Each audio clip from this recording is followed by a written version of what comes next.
O 21 de febreiro, Día da Lingua Materna. A lingua materna, ou primeira lingua, é a primeira que aprendemos no noso proceso de socialización. Este día celébrase todos os anos. Este ano ten algo especial. 2019 é o Ano Internacional das Linguas Indíxenas, proclamado así pola Organización das Nacións Unidas. Xunto coa ONU, queremos salientar a importancia da proclamación deste ano.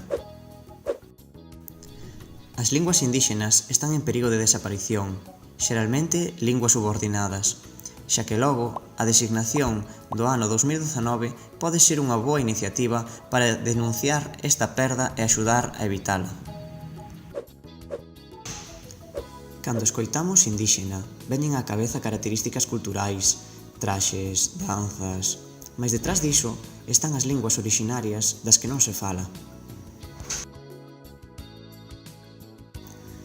Moitas persoas indíxenas saben máis dunha lingua, porén, deixan de lado a lingua materna substituíndoa pola lingua hexemónica e converténdose así en monolingües, sen ser conscientes da vantaxe de seren plurilingües. Perdendo unha lingua, tamén se perde algo máis. Por tanto, é mellor engadir que restar. Desgrazadamente, no mundo hai moitos exemplos desa perda. Un dos motivos é que non teñan lugar na escola.